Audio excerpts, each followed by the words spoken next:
Hey guys, Gavin from Acupuncture Grove.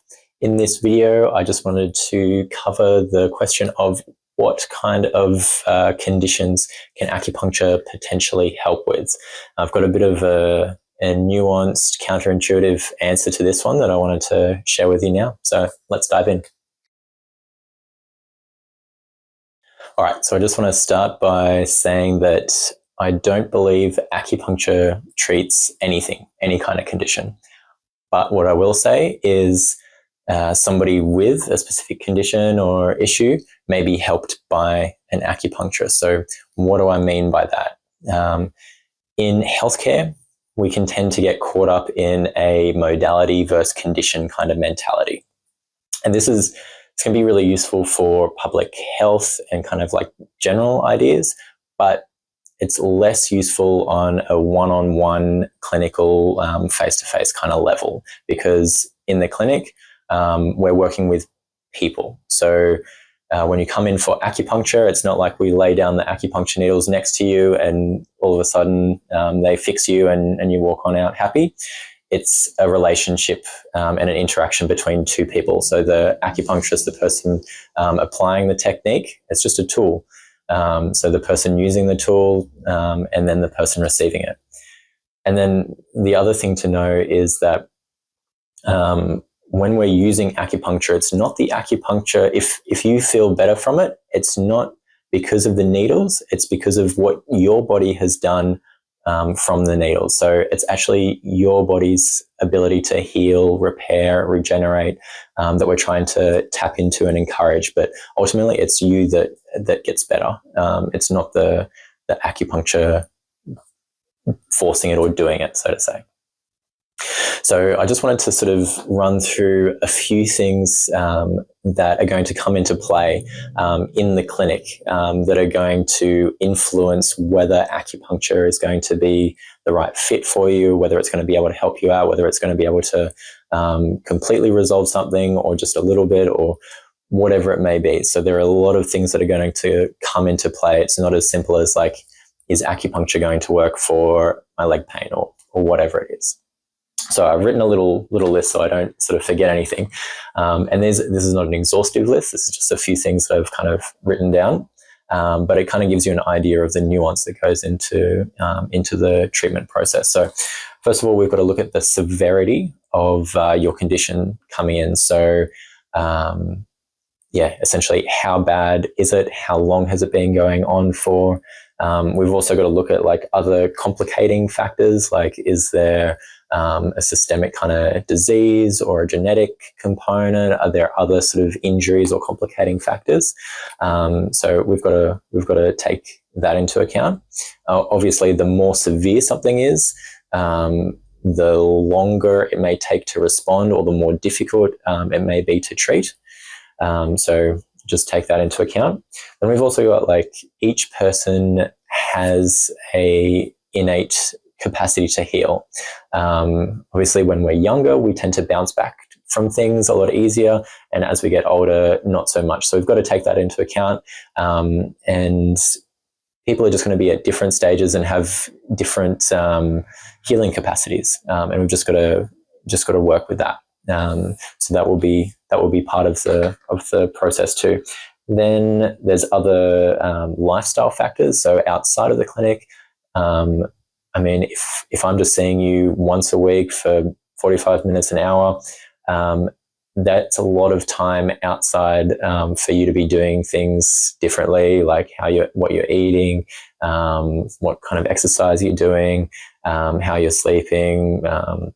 There's so many other different like lifestyle factors like stress, emotional stuff, what's going on at work, what's going on at home, all that kind of stuff can play into how responsive you are to acupuncture and whether it's going to be a good fit for you. Then you've also got each person is going to have a particular sort of tolerance to acupuncture. Not everyone is as tolerant of the needles. And there's also a responsiveness element as well. So when I'm working with people in the early stages of treatment, I'm just trying to figure out what kind of responder are you? Are you a fast responder, moderate responder, slow responder, non-responder? Is it not working at all? So we've got to try to figure that out and similar to like the healing capacity, everyone's going to be a little bit different there.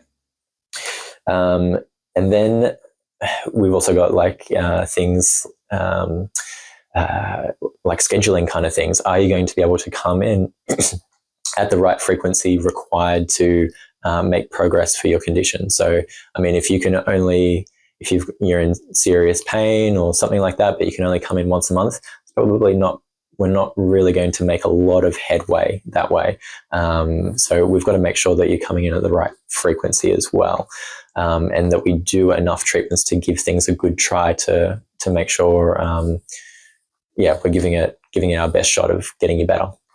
And then that's the your side of the relationship coming into the treatment room, and then there's my side, or your practitioner's side of the relationship, and that is going to be like, how well am I or your practitioner able to identify what's going on?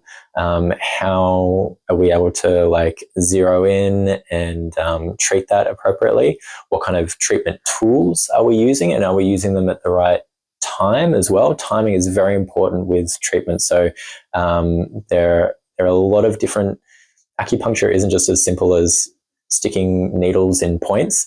There's a lot more nuance. There's a lot of different ways we can use the needles, and there's also techniques that aren't acupuncture that we can use. So acupuncture isn't always the best treatment for somebody, and so we've got to sort of figure out where the person is and meet them there with the right tools at the right time, and then be able to sort of adapt and change as you're responding or not responding, try different things, whatever that may be. So it's really important that your practitioner has like a order of operations that sort of like helps guide them through, like, okay, maybe you're responding and things are changing. Now we shift to this phase of treatment, or maybe you're not responding. Okay, why aren't you responding? Or what reactions are you having? Maybe we need to shift things.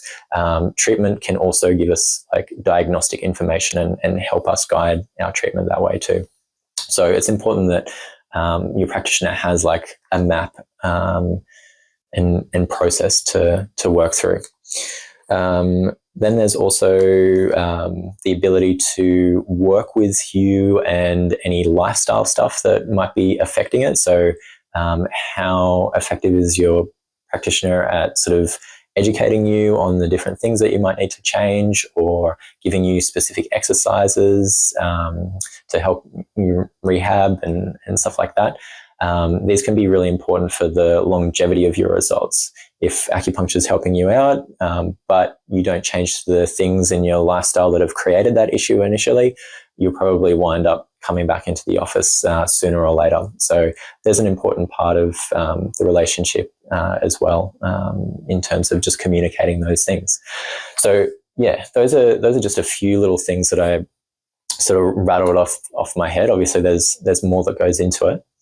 But you just want to be keeping that in mind when you're coming in for acupuncture with myself or with anyone. So when I'm working with anyone in the clinic, I'm always trying to sort of see through, like, I need to understand what's going on, what's bringing you in, but I'm also trying to see the person underneath that main complaint, all those symptoms and everything, and trying to figure out how to best match my knowledge, my skill set, the treatments and things that I have with where you are, what's going on, and then also be able to sort of take you through a process, hopefully, and get you to where you want to be. So if any of that sounds interesting to you, you can check out the website at acupuncturegrove.com.au, and on there you can book in online, or you can reach out if you've got any questions for me. More than happy to answer any of those, and I hope to see you in the clinic sometime.